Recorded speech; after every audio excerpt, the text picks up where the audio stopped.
Hello everyone, welcome to our YouTube channel Study for You। आज का हमारा topic है शैक्षिक विचारधारा। देखिए, शैक्षिक विचारधारा के अंतर्गत कई तरह की विचारधाराएं होती हैं, जैसे आदर्शवाद, प्रकृतिवाद, प्रयोजनवाद। ठीक है, जिसके अंतर्गत हम आज आदर्शवाद पढ़ेंगे। आदर्शवाद सबसे प्राचीनतम विचारधारा है। Educational thoughts of idealism.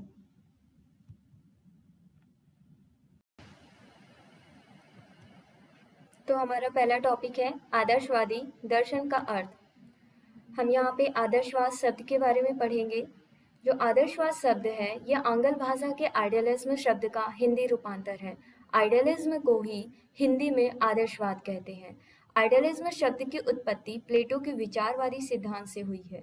ठीक है, जो आइडियलिज्म शब्द है ये प्लेटो के विचारवादी सिद्धांत से हुई है, जिसका मतलब है अंतिम सत्ता वास्तविक विचारों या विचारवाद में है। जो हमारी अंतिम वास्तविकता है, ठीक है, हमारे विचारों की वास्तविकता हमारे विचार से ही है।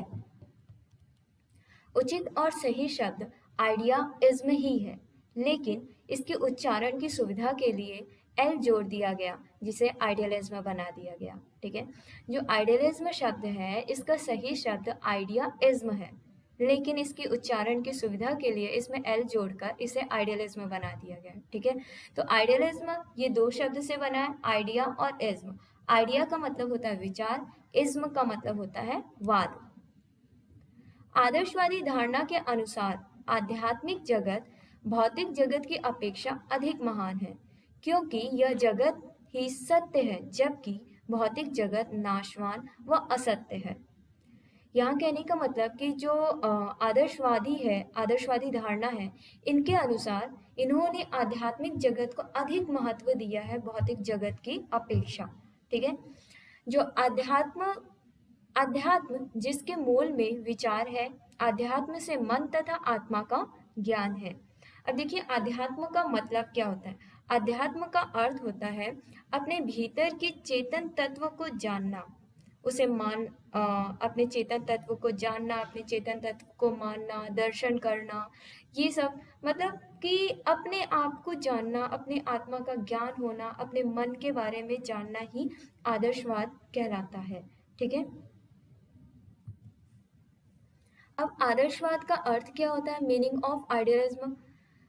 आदर्शवाद एक ऐसा विचार है जो यह स्वीकृति देता है कि अंतिम सत्ता मानसिक या आध्यात्मिक है। जो हमारी अंतिम सत्ता है वो हमारी स्पिरिचुअल नॉलेज है। ठीक है, हमारी जो आध्यात्मिक है वही हमारा आदर्शवाद कहलाता है। आई होप आपको समझ में आया हो। अब हम आदर्शवाद की कुछ परिभाषाएं पढ़ेंगे। पहला है पैट्रिक के अनुसार, भौतिकवाद संसार का आधार पदार्थ में देखता है, जबकि आदर्शवाद संसार का आधार मन में देखता है। कहने का मतलब है भौतिकवाद पदार्थ को मन से पहले वस्तु को मानता है, जबकि आदर्शवाद मन को पदार्थ से पहले मानता है। देखिए, जो पैट्रिक है इनके अनुसार इनका कहना है जो भौतिकवाद संसार है इसका आधार मैटर होता है, पदार्थ होता है, वस्तु होती है, लेकिन जो आदर्शवाद संसार है इसका आधार मन होता है, आत्मा होती है। ठीक है, कहने का मतलब भौतिकवाद क्या करता है, मन से पहले वस्तु को महत्व देता है, और आदर्शवाद मन को पदार्थ से पहले महत्व देता है। तो आदर्शवाद मन को और आत्मा को महत्व देता है, भौतिकवाद वस्तु को महत्व देता है। आगे है जे.एस. रॉस के अनुसार। जे.एस. रॉस का भी कहना वही है कि आदर्शवादी दर्शन बहुत से और विविध रूप हैं, परंतु सबका आधार तत्व यही है कि संसार के उत्पादन का कारण मन और आत्मा है, जो मन का वास्तविक स्वरूप है। जे.एस. रॉस के अनुसार भी यही कहना है। उनका कहना है कि सबका आधार वही है, सेम है, संसार का उत्पादन का कारण मन और आत्मा ही है, जो मन का वास्तविक स्वरूप है। अगला है अरस्तु के अनुसार। इनका कहना है शिक्षा का मूल उद्देश्य व्यक्ति को नैतिक एवं बौद्धिक सद्गुणों से युक्त बनाना है। व्यक्ति को ऐसे श्रेष्ठतम मूल्यों से अलंकृत करना है जो मानवता के लिए आवश्यक है। यह धारणा ही आदर्शवाद का प्रतिरूप है। आई होप आपको परिभाषाएं समझ में आई हो। अगला टॉपिक है हमारा आदर्शवाद एवं शिक्षा, आइडियलिज्म एंड एजुकेशन। आदर्शवाद के अनुसार मानव ईश्वर की सर्वोत्तम रचना है। अगर देखा जाए तो आदर्शवाद के अनुसार जो मानव है वो ईश्वर की सबसे बड़ी रचना है। मानव अपने मानसिक विचारों द्वारा प्रकृति को अर्थ प्रदान करता है एवं अपने सांस्कृतिक, नैतिक, आध्यात्मिक कारकों से प्रकृति तथा सामाजिक वातावरण पर नियंत्रण रखता है। अगला है, इन सब कार्यों को सही दिशा देने के लिए शिक्षा की महत्वपूर्ण भूमिका होती है। अब देखिए, शिक्षा का महत्व हर क्षेत्र में बहुत जरूरी है। ठीक है, शिक्षा का जो महत्व है वो हर एक क्षेत्र में बहुत जरूरी है। इसी तरह आदर्शवाद में भी शिक्षा का महत्वपूर्ण भूमिका होती है। बिना शिक्षा के हर एक मनुष्य एकदम पशु तुल्य उनका जीवन होता है।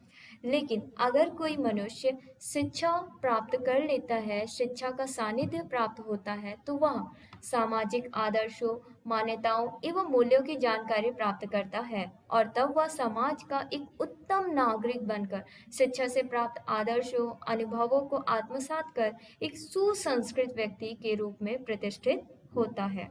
ठीक है, अतः शिक्षा मानव को परिष्कृत एवं सबल बनाकर मानवता का पाठ पढ़ाती है एवं अच्छे कार्यों की ओर उन्मुख कराती है। ठीक है, जो शिक्षा है ये मानव को क्या करती है, मानव को शिक्षा प्रदान करवाती है। मानव को शिक्षा प्राप्त करवाने के बाद उन्हें मानवता का पाठ पढ़ाती है, अच्छा बनाती है, उन्हें अच्छे कार्यों में लगाती है और उनका विकास करती है। आगे है, फ्रॉवेल के अनुसार आदर्शवाद का शिक्षा में महत्व।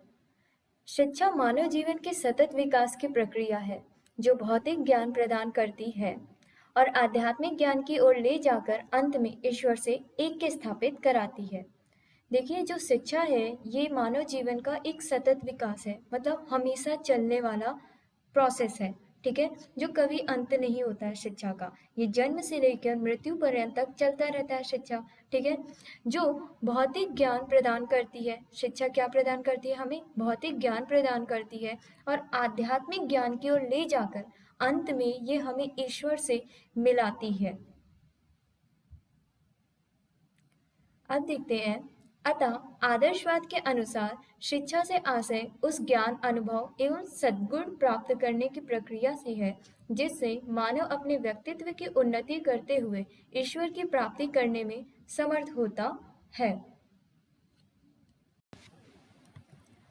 तो हमारा अगला टॉपिक है आदर्शवाद और शिक्षा के उद्देश्य।